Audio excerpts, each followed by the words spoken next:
Take my money, Sony. Just take him.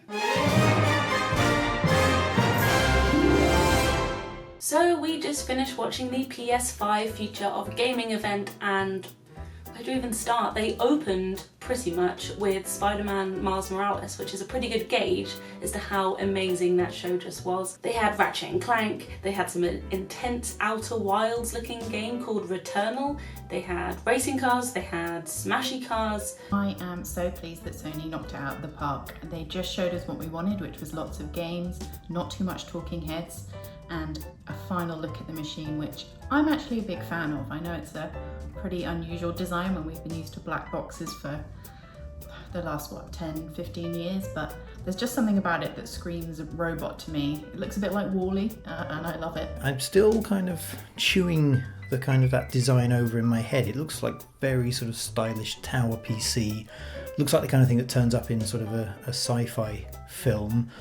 I'm not sure how well it'll age, but it looks, I think I like it. I think it definitely stands out. I'm assuming because of the bow it will go on its side as well for people that can't stand things up next to the TV. But yeah, it looked nice. Interesting to see two different SKUs, a digital and a disc-based one. I'm amazed they managed to keep that secret. After so many months of talking about tech and specs and SSD drives and other components of the hardware itself, Sony has just put on a really convincing hour-long presentation showing a suite of games for sort of 2020 and beyond. Stuff like Gran Turismo 7, Horizon Zero Dawn 2, Ratchet and Clank.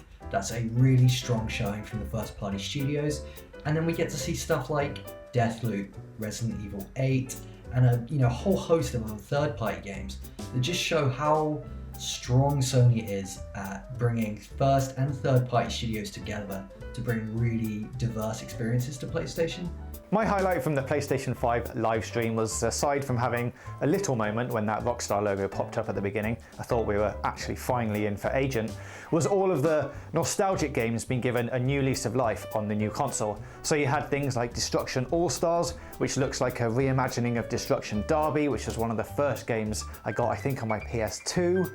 You had Ratchet and Clank, a new Ratchet and Clank, when they were jumping through those rifts. That looks something that you can only do on PlayStation 5, seeing the whole world change in front of your eyes. That looked amazing. And of course, one of my favorite games from back in the day on PlayStation, Oddworld and Abe. I remember playing that game a lot and recreating the voices. Hello, hello, follow me. Okay, that's a good impression. It was a game that I'm very fond of, and I can't wait to see what it looks like on PS5. But the one game that got me the most was Spider-Man Miles Morales. I've recently just finished playing the DLC for the first Spider-Man, and the web swinging in that game, I'm not even a big superhero person, but the web swinging in that game absolutely made me fall in love with that world that Insomniac has created. And introducing Miles Morales as the new protagonist from this game means it's clearly going to follow on from the last one. Would have liked to have seen a bit of God of War, but that's just me. I'm a big fan of that series, but went mental when Resident Evil 8 Village was revealed. Just loved some of the kind of cute and new IP that they're showing. Ratchet and Clank, Spider-Man. Oh, Spider-Man Miles Morales just looks... I just can't wait to get in there and play it. Sony said it wanted to let its PS5 games do the talking, and oh boy did they deliver. Not only did we have returning favourites lining up for a fantastic PlayStation celebration, but we also had brand new IPs, and to round it all off, a beautiful console that absolutely pushes the boundaries of what we expect from a big black box.